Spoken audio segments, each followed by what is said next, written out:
Mr. Speaker. Gentleman from Charlottesville, Mr. Toscano. Thank you, Mr. Speaker. I rise for 3 introductions and a point of personal privilege.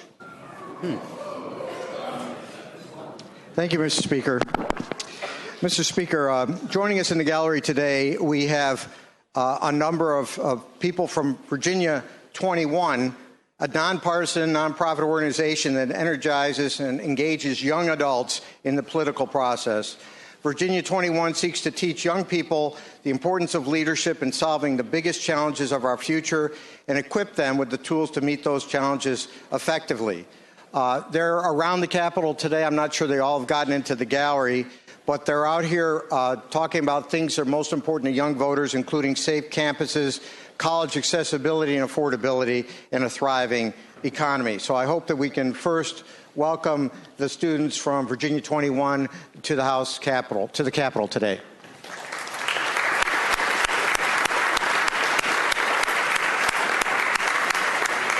Second, Mr. Speaker, I do see students from the Renaissance School. They're up there in the gallery right there, and they're going to stand up so we can all see them. The Renaissance School is in Charlottesville, and you need to give me a time to talk about how good they are, you know. And they're here with their advisor and teacher, Anna Minutella. And the Renaissance School is a college preparatory high school for high-ability students in the arts, sciences, and humanities. School focuses on interdisciplinary learning through a balanced program, equally strong in arts and academics. So I hope that we can give a warm welcome to the students from the Renaissance School and their teachers.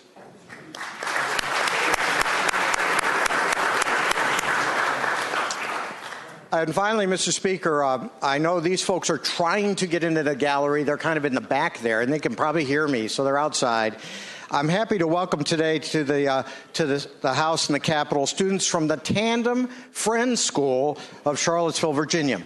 Tandem is rooted in Quaker values and prepares young people for higher education and to lead fulfilling lives of integrity, creative expression, and service. Tandem has been in existence for 45 years, and today the students and teachers from Tandem are here to talk with their legislators about the environment, living the Quaker commitment to responsible stewardship of the earth. So even though they're not in the gallery, they will hear you when you clap. I hope you give a warm round of applause and welcome to the Tandem Friends Schools students.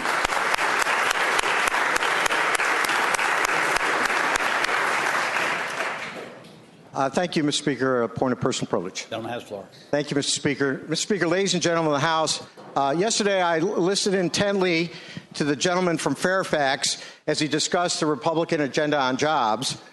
And it was good to take a look at the press release and look at a lot of the, I think, a number of good bills that have been offered from the Republicans on this issue.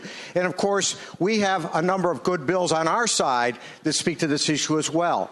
It should be a bipartisan issue, and it's our hope over here that we can work together to find common ground on this most important issue to all of us, because it's only when we find common ground that we will really be able to move the Commonwealth forward. Now, I want to emphasize a couple of things as we think about these bills coming forward. First, we are all about building the new Virginia economy. Our governor has not just been talking about this, he's been out and about promoting this and doing this, whether it's in Virginia, overseas, in other states. Wherever a job can be found to be brought to Virginia, our governor has been there, and he's about making it happen. There are hundreds of announcements, as you've known, over the last several months and year, thousands of jobs, and millions of dollars in private capital investment that are coming to Virginia or that are part of businesses expanding in Virginia. So first, that's a good thing, building the new Virginia economy. Secondly, and this I took away from the gentleman from Fairfax, when he said, the status quo in this world no longer works. We have to try some new things. Sequestration looms, and it's going to have a huge impact on the Commonwealth of Virginia. So that is why we cannot say that the problems that exist for us now are because of Governor McDonnell or because of Governor McAuliffe. The problems that exist in the Commonwealth of Virginia are largely being created by the problems in Washington, D.C. and sequestration. But that doesn't help us. We have got to move beyond the status quo and reliance on Washington, D.C.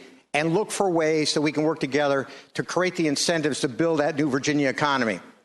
That includes targeted incentives tied to performance. We're not just going to throw money at problems. We're going to tie them to performance. Workforce credentialing that is tied to a job. Reinvestment in higher education that is targeted to the commercialization of ideas that go into the private sector. And regional initiatives like the Go Virginia initiative that I think is a bipartisan initiative that a lot of us support, that is designed to harness the brain power of higher education with the regional talent in our regions to build new economies regionally. We got good bills on the Democratic side and good bills on the Republican side, and we can build on that. And finally, we have to remember we all have roles in this process. The governor has a role. The legislature has a role. We have bills on both sides that we can work together to get things done.